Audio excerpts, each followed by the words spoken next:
Hello, I'm Matthew McIver, the Artistic Director of the Iowa Stage Theatre Company. In these extraordinary times, we wanted to ask the question of what it means to try to make art in the time of Corona and the impact that this pandemic is having on arts leaders across Iowa.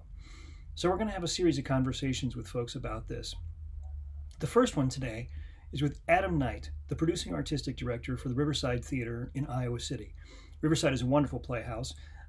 Adam is a talented director and theater maker, originally from Greenville, South Carolina, spent time in New York, and has now been in Iowa for about a year and a half, leading this company into a new chapter as they head into their 40th season.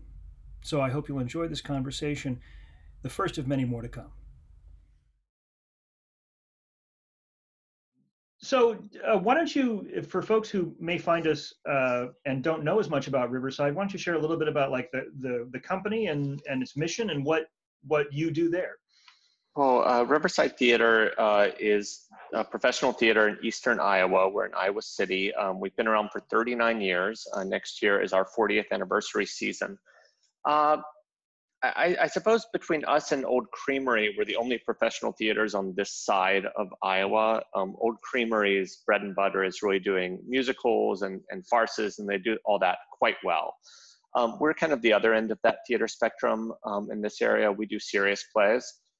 So if you're doing Arthur Miller or a play, by Dominique Morisseau, we're kind of the go-to theater for that. And we've got a home in downtown Iowa City. It seats about 120 people. Also, for the last 20 years, we've been doing Shakespeare in the Park. There's a beautiful stage in Lower City Park in Iowa City, right on the river. Right beside the Hanshaw Auditorium that is modeled after the Globe. And we've been doing Shakespeare productions there since 2000. And over the last 3 years, that programming has become free. So that is free Shakespeare is a big part of Riverside's kind of overall mission. We do 8 shows a year. And for 35 years of our history, we were ran by 2 of our founders, Jody Hovland and Ron Clark. Who are still in the area, and they retired from active Riverside duties about 5 years ago. Since then, I think as a lot of theater companies do, we had some hiccups finding kind of our way after the founders left. And for me, a lot of that has to do with kind of a transition from a founder-driven organization to a mission-driven organization. And I am the 3rd artistic director since they left, and I've been here since October of 2018. I don't plan on leaving anytime soon. And it does feel like we've kind of righted that ship after kind of asking ourselves, I think, really healthy questions of who we are in that time. The audiences have really stuck with us. I've got a great relationship with the founders who've been very gracious and supportive of where Riverside's at this moment. And I'm just very happy to be here. I had never been in Iowa City. I'd never been in Iowa before I interviewed for this job. I was in New York for the last 17 years, and coming here and joining this community has been very meaningful. Where did you start out? Where did you grow up? I grew up in Greenville, South Carolina. There was a small professional theater there called the Warehouse Theater. Around the time that I was there, it was about the size of Riverside, maybe a little smaller. And now it's about 3 times the size of Riverside. It's a very kind of healthy organization that was doing a lot of what I think Riverside tries to do and what Iowa Stage tries to do, which is, the Lord's work, bringing serious-minded stories to the community and a belief in theater, not merely as entertainment, but as part of this kind of cathartic need for society. I'm very lucky to have kind of grown up in that atmosphere. I did very little children's theater growing up, and so my first play was Marvin's Room. Wow. And first one you saw, or first one you were involved in? First play I acted in, and wow. And one of the first plays I remember seeing was Lips Together, Teeth Apart. So my background was always very much grounded in like serious stories, and then interestingly too, for the point where we're living in, 2 stories from sort of a pandemic era in American theater as well that are sort of I've been thinking about that 80s HIV theater kind of era recently, and the kind of amazing art that came out of that, and wondering what we're going to see coming out of the current day. It's very interesting. I mean, this may be a longer conversation, but it's interesting how this moment hit, because it's coming on the heels of what I think many consider a real renaissance and high point in playwriting. You know, the last 10, 15 years, there's so many good plays, it's hard to kind of know what lane you want to pick. Yeah. And for this to happen in the midst of that is very curious, because I think that the AIDS epidemic came in not, you know, I don't think a lot of plays from like the late 70s or early 80s, maybe I'm wrong, a lot of those have not kind of, you know, aside from maybe the Sam Shepard's out there, it wasn't, aside from kind of the heavies, it doesn't seem like there's a lot of things that have really stood the test of time. And I don't know that that's the moment we're in now, because there's so many great writers and so many great plays. It's hard to keep up. It also seems like, I mean, quite intentionally from a lot of people's perspective, there's a lot more diversity in playwrights, in voices. I mean, you know, there was, you know, I've been thinking about, you know, like a Will Avery with, was it Heroes of the Fourth Turning, a play about folks on the right end of the political spectrum as opposed to the left. And there was more interest in, you know, Lynn Nottage winning 2 Pulitzers is, you know, the same number that Tennessee Williams has. And right. There's a lot of interesting, diverse voices who are out there. Sam Hunter, you think about your Annie Baker, all of these interesting people who are doing interesting work. And that sort of is not only the new, and Riverside's mission. Iowa Stage, we talk about, we go, because we're the child of 2 parents. Art Repertory Theater of Iowa was very focused on the classics. Stage West was very focused on the cutting edge. So we go classics to cutting edge is sort of our little hashtag. But Riverside also does very current contemporary work, but you also look at more classic things as well with the Shakespeare. And do you find that also in your main stage season? We do. So Riverside's a member of National New Play Network, and new work is definitely a part of our mission. One of the things that, I think just to double click on that for a second, Adam, I think there may be a lot of folks who aren't familiar with National New Play Network. Would you just share a little bit about what that group does? National New Play Network, NNPN, is a group of it's a kind of a collective organization of theaters. I believe there's about 40 or 50 core members. Riverside's a core member, and then about, I want to say about 70 associate members. I could have those numbers wrong, but basically it's a group of theaters that are all committed to doing new work, that put a sizable part of their season in the new work kind of lane. And not only world premieres, but also second and third productions, which as we all know, is kind of so important for a play to really get its legs. Yeah. One of their kind of flagship programs is what's called a rolling world premiere, where 3 theaters all collectively agreed to do the same play, and they can each call it a world premiere, but and the playwright is kind of in residence at each company. And there's some financial incentives to that, but it really allows, for a lot of theaters, the cachet of doing a world premiere is very important. But there's a financial risk because often you're producing a play that your audience is unfamiliar with. So this eliminates some of that financial risk, but also allows for 3 theaters to kind of have that cachet of the world premiere. And it allows a playwright to build relationships with more than just one company. The other program that they run is the New Play Exchange, NPX. That's something that's becoming very huge right now. I think I saw today there's like 30,000 scripts on it, and it's a great place for playwrights who maybe are kind of siloed in their own communities to really branch out and to get on the radar of theaters or producers or directors or just people who love new plays, get on their radars and have their plays read and seen and considered for production. So maybe just jumping off to that kind of point real quick about classics and new works. Riverside, obviously with our Shakespeare, that's a big part of our programming. And I try to program at least one other classic in each season. Last year we did Uncle Vanya, or this season that we're in now, we did Uncle Vanya. 2 seasons ago, we did The Price by Arthur Miller. Mm-hmm. Our audiences seem to really love that. And for me, it kind of sets the stage for the new work that we do, and to say that these pieces are all part of the same fabric that you find in Chekhov, that ultimately you find in Shakespeare, and kind of showcasing, I think, the broader fabric of theater, and specifically American theater, of which the classics are just one part of. Totally. So obviously, you've been there a year and a half, roughly. Yeah. Got your feet under you, figured out how the voicemail works, all of that good stuff. Still haven't. We solved that by not having a phone system, so that helps. And then you were in the midst. Tell us a little bit about where you guys were March of this year, just before everything sort of came down. What was going on at Riverside? What was in rehearsal, or what was on stage? What was that moment for you guys, say from March 1 to March 15? Where were you guys working?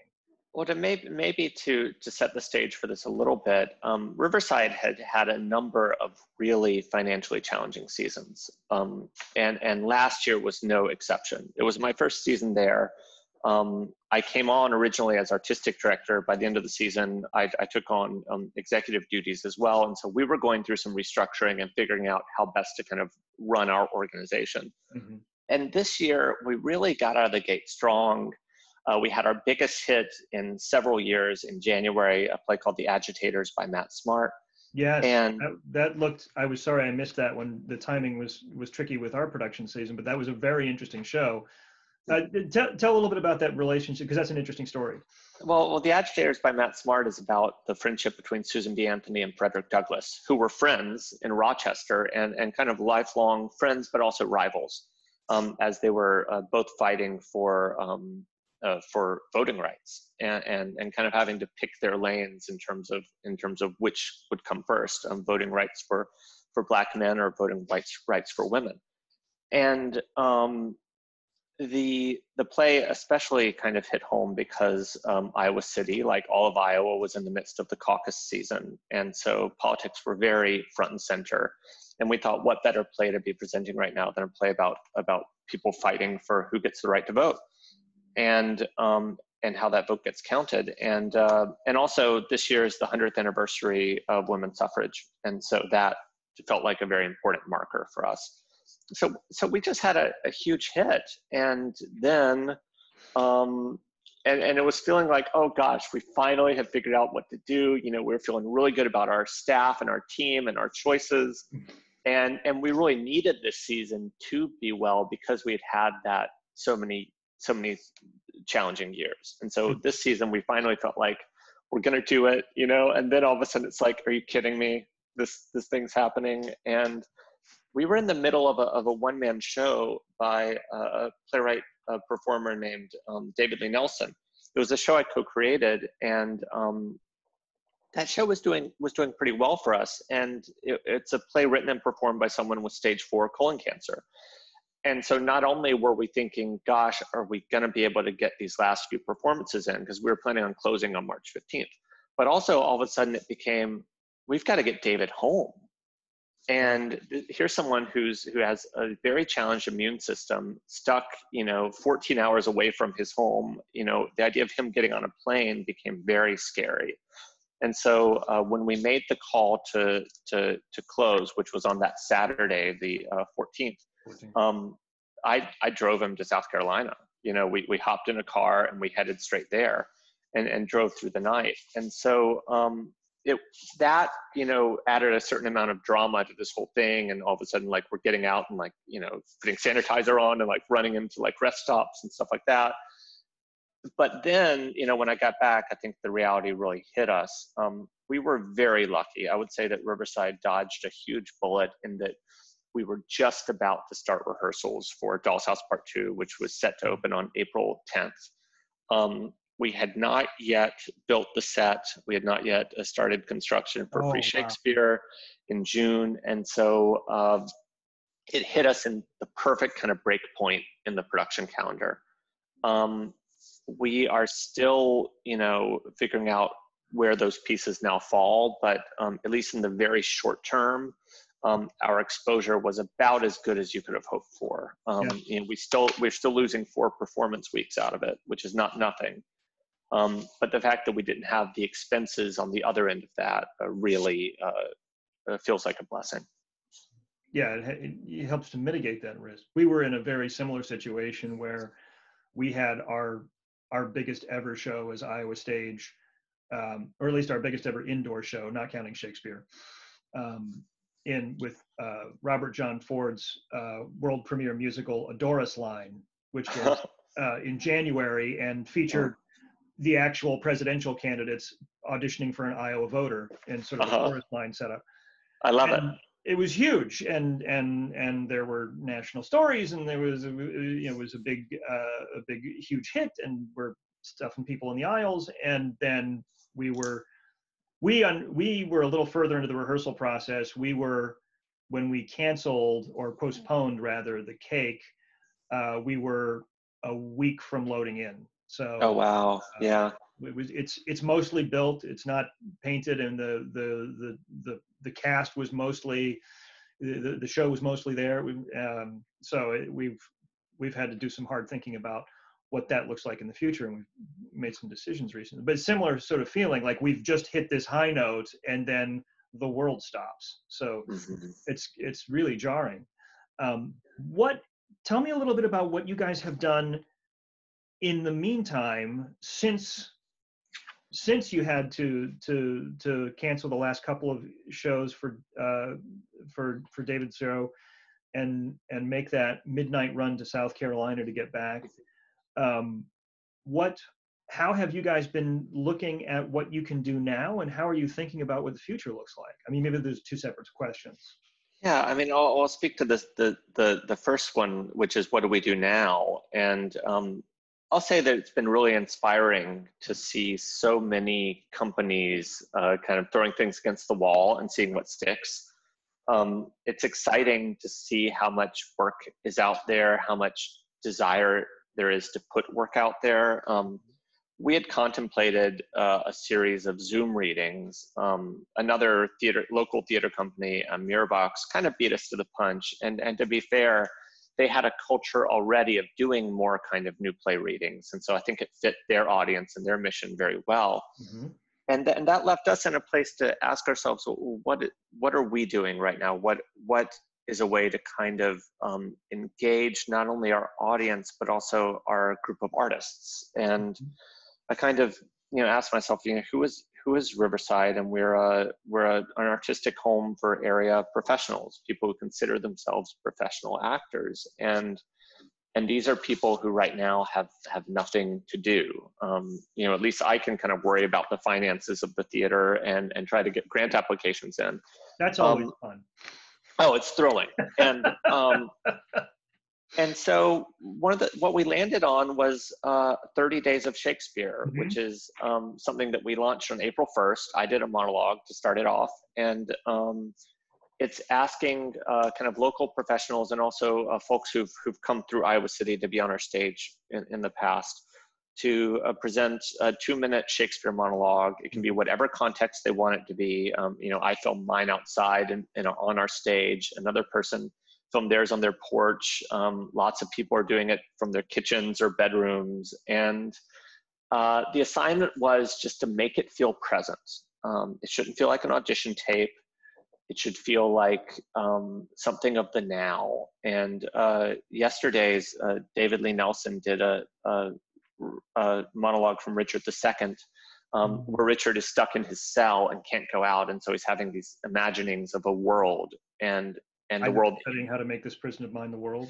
Exactly. And all of a sudden he was doing it, and he fingered the blinds behind him. And that was us. We're all stuck in this place having to create complexity out of a world that's measured in steps. And that's what is kind of exciting to me, is not trying to recreate theater, because nothing's going to recreate the excitement of being in a collective room and all kind of responding at the same time. To create something that lives in this medium now and showcases Riverside's talent and the kind of local talent that we have, and also kind of points the way towards what we really want to be doing, which is Free Shakespeare, and bring us all back together again. And so it felt consumable and kind of bite-sized in a way that was very manageable and entertaining. And it's been fun to put all these together. So we've been really excited about it. That's great. And that, as you mentioned, is pointing your way towards your Free Shakespeare. When is that scheduled for? Currently, we're scheduled to open on June 12th. Obviously, there's so many factors up in the air. I was talking to my technical director and set designer yesterday, and I said, I have no idea when we're doing this Free Shakespeare.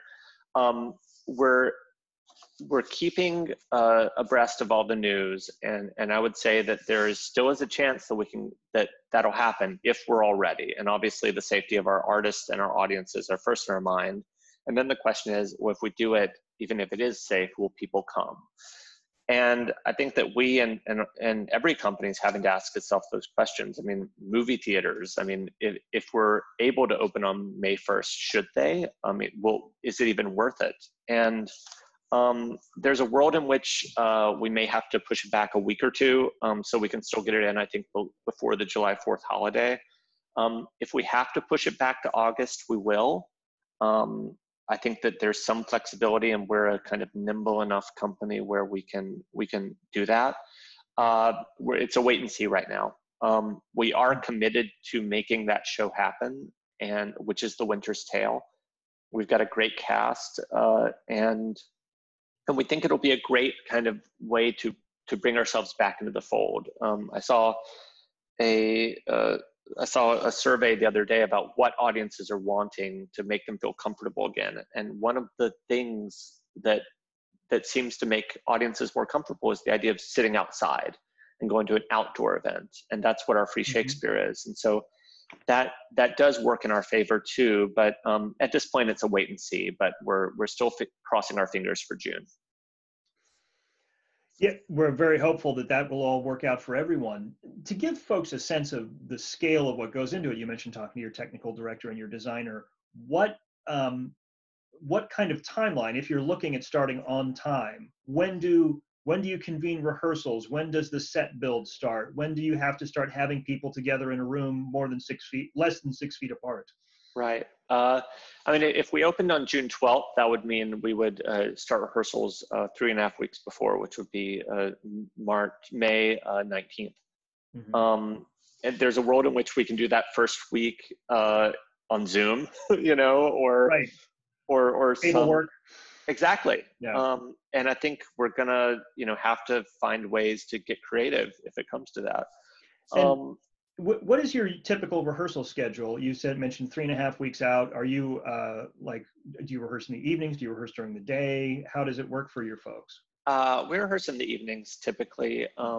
I don't think a lot of our actors, even our equity actors, have day jobs. And so nights seem to work better for most folks. And we rehearse 6 days a week, about 4 hours on, 4 hours a night on weekdays, and then usually 6s on weekends, and with a day off. And so we usually get in about 80 hours of rehearsal before a show goes into tech, maybe 70. And again, because of that, and because we're not doing musicals, there is a kind of nimbleness to what we do. I feel like we could probably make the call, maybe even as late as like May 5th, as to if we were planning on opening on June 12th. So we've got a kind of 5-week window to kind of make the call, but we might just have to keep pushing that back. It's a wait and see.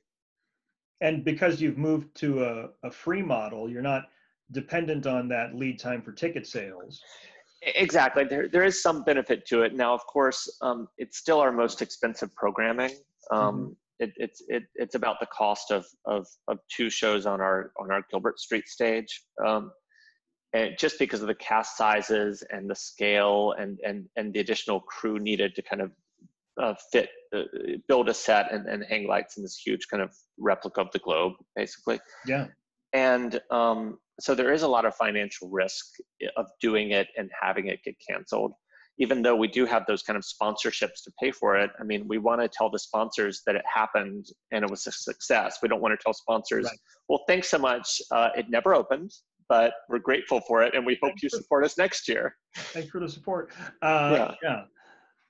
Yeah, and that's another situation that a lot of theaters are having conversation around, honestly grappling with, is what's the conversation like with sponsors right now? What's the conversation like with our patrons, our underwriters, our donors, when A, there is so much uncertainty, and B, there's so much demand right now. I mean, there's been a challenge in the arts in Iowa in the time that I've been here, and I moved here in about 10 years before you did.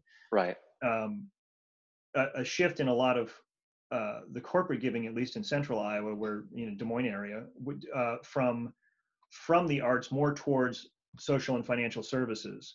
Yeah. For folks, which was a pre-existing trend even before we had record levels of people filing for unemployment. So I mean, so much is happening so fast. Have you guys had those kinds of conversations, or how are you thinking about that kind of dialogue?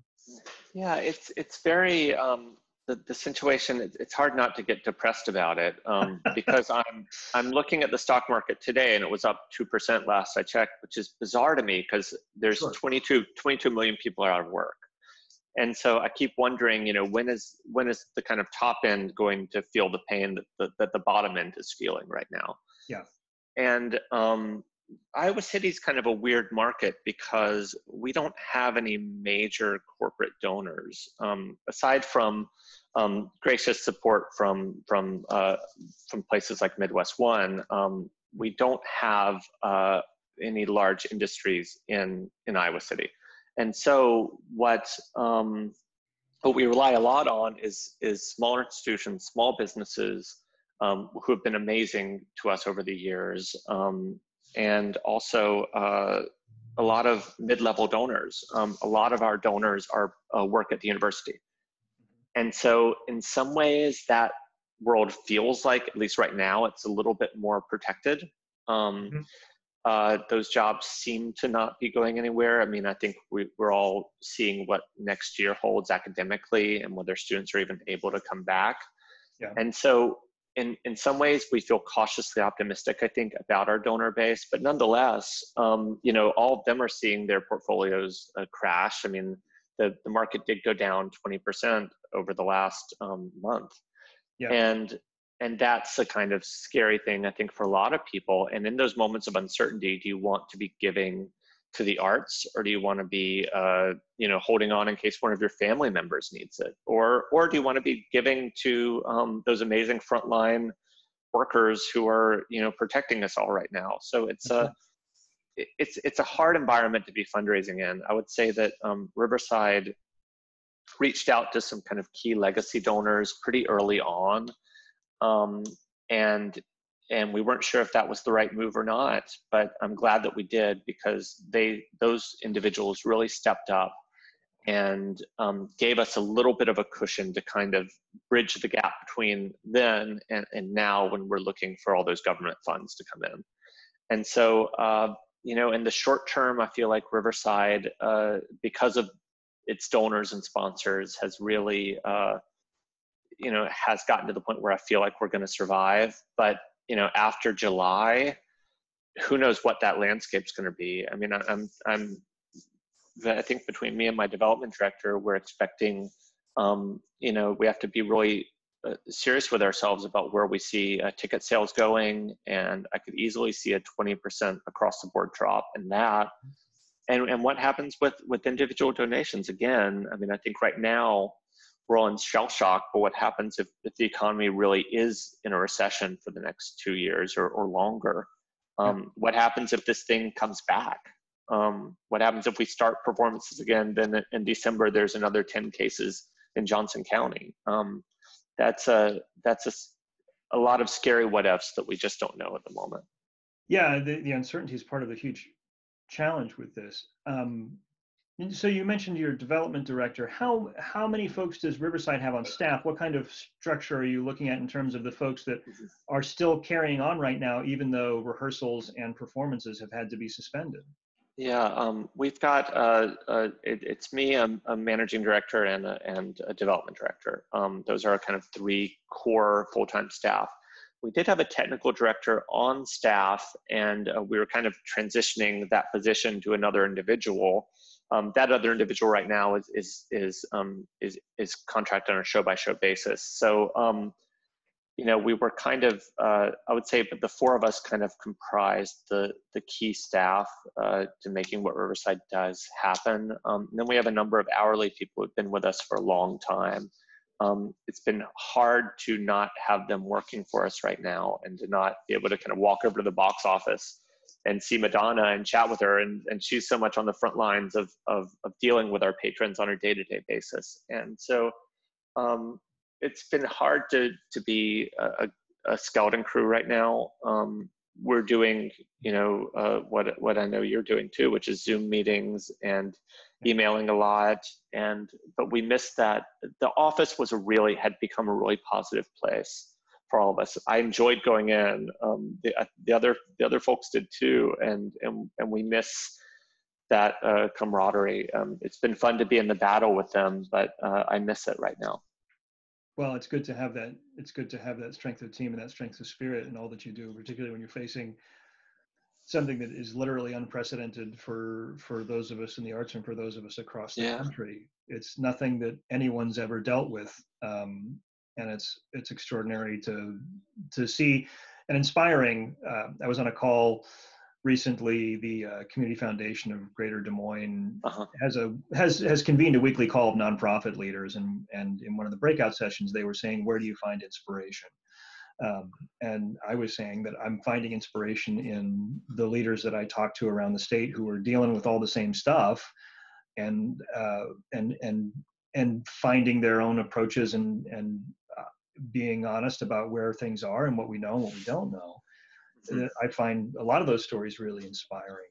What is sustaining you right now? Like, what is inspiring you and keeping you in the trenches with your team? What is keeping you guys moving forward amidst all of this challenge and uncertainty? I think that that's a tough question, because I must confess, it's easy to get depressed right now. Oh Lord, yes. I was supposed to be directing Doll's House Part 2. It was supposed to open a week ago. I'm directing Winter's Tale, and now I'm having design conversations for a play that I'm not sure when it's going to happen. I was right now to start rehearsals for Sweat. Oh wow! Basically, last week probably. Oh, it's a great play. Wow, yeah. That's sad. Yeah. And I'm finding a lot of inspiration in reading. I'm trying to kind of do all those things I'm not able to do as an artistic director usually, which is like, I'm reading War and Peace right now, and that's become like my safety blanket that I go to. Oh, good. In Iowa City, we've recently started something that sounds very similar to your kind of meetings, where every week we meet with artistic leaders. And it's not just theater leaders, it's also folks from the Englert, folks from film scene, folks from the visual arts world. And we've created the Iowa City Downtown Arts Alliance. And that solidarity of organizations within Iowa City has really been a bright point of my week. And to hearing how they're dealing with it, to share best practices, to share, to commiserate with each other, and to look forward to a future where we can collaborate more and really kind of build the ecosystem in Iowa City that we think is possible.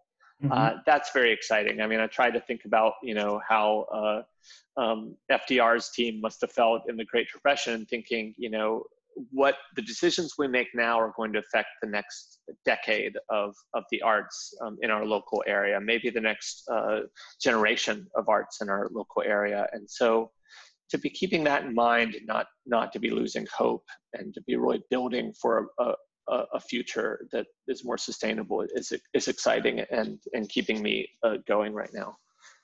That's great. That's exciting. Is there anything that you can pinpoint at this point, and maybe not, that you have hit, that struck you, that you've learned, where you're thinking, you know, when we get through this, I'm going to keep doing X, or when we get through this, I am never doing X again. I'm, you know, some people are done with waistbands on their pants forever, and some people are saying, yeah, I'm going to keep reading every day. What is there anything that you've sort of hit there that you say, yeah, this is going to be something I stick with moving forward? It's hard to know that we'll actually do any of that, of course, but. You know, Riverside, again, I mean, I feel incredibly lucky to have a company like I do, and to be entrusted with the leadership of it, because it is a company that in some ways does exactly the kind of work I like and want to be a part of. And I guess the thing that I've realized as I've been thinking about next season, and there's maybe one or two plays on the kind of short list that I'm on the fence about, and I'm thinking, gosh, if this show gets canceled, or if we end up having, or this ends up being the last show we ever do, I want to make sure that everything in that season is something I believe in. And I've been thinking a lot about this audition that someone did for me a few months ago that just filled our space. And it was one of the most amazing theatrical moments I've ever had. And it was just an audition. And thinking, if Riverside can do that, if when we're ready to come back to the theater, if we can just have an actor on stage just being present with us, that to me is incredibly exciting. And so I'm getting a little bit out of my head right now the need to create some kind of spectacle for spectacle's sake, I guess I'll say, and thinking really hard about what our mission is and what kind of theater I believe in, and if it's going to be risky for the next few years, just making sure that those risks are worth it, and that we're really focusing on work we can be proud of. And so that's my main focus right now, is to make sure that Riverside is true to its mission. Adam, that's lovely, and I appreciate that. I love the focus on the you know, what is it that you really want? If this could be our last show, what do we want to go out on? And have that attitude for every show. Yeah, I think that's fantastic. I so appreciate your time, Adam. I so appreciate your conversation, your insight. I think this has been really terrific. I know I've really enjoyed the work that I've seen at Riverside. Thank you. And I'm looking forward to, with any luck, seeing your Shakespeare Winter's Tale up this June or whenever it lands, and seeing what you guys come out with for next year. Do you, I mean, everybody's plans have thrown into flux, but do you guys have a sort of a timeline for when you think you're going to be announcing next season? Yeah, we're planning to announce on or about May 3rd. You know, I think that unless something changes, think we feel pretty good about that. And so we'll keep you posted. And I should also just say that thank you. I'm so thrilled to be kind of building this bridge across Iowa. Yes. I look forward to seeing Sweat. Yes. And I hope that our companies continue to talk, and I'm glad that you're fighting the good fight over there. Oh, thank you so much. We appreciate you, and we're admirers of what you do. And we have not announced our season yet because we've just made some changes based on some of the shows we had to suspend. But I can say, based on the conversations we have, that you will get a chance to see Sweat. So awesome. I'm super excited about that opportunity. We'll be back. We're holding on. We're back in the fall at this point, but it's going to be exciting to have it moving forward. So Adam, just real quick, where can people find you in Riverside on the World Wide Webs, as we all have lots of time to have our Google tabs open? We're at riversidetheatre.org. That's theater with an R-E. So riversidetheatre.org. We're also on Facebook, Instagram, Twitter, all the things. And our daily Shakespeare monologues are posted in April at 9 a.m. every morning. So through April 30th. And is they posted on the website or? On the website, on social media, Facebook, all the things. Well, check out some of those. I've seen some of the earlier ones, and I have to go check out the Richard II because that it's an extraordinary piece of writing and an extraordinary performer from what you've just said. So I'm glad that that all worked out. Adam, thank you so much. Thank you. For the conversation, and we'll do it again sometime. Thanks. Stay safe.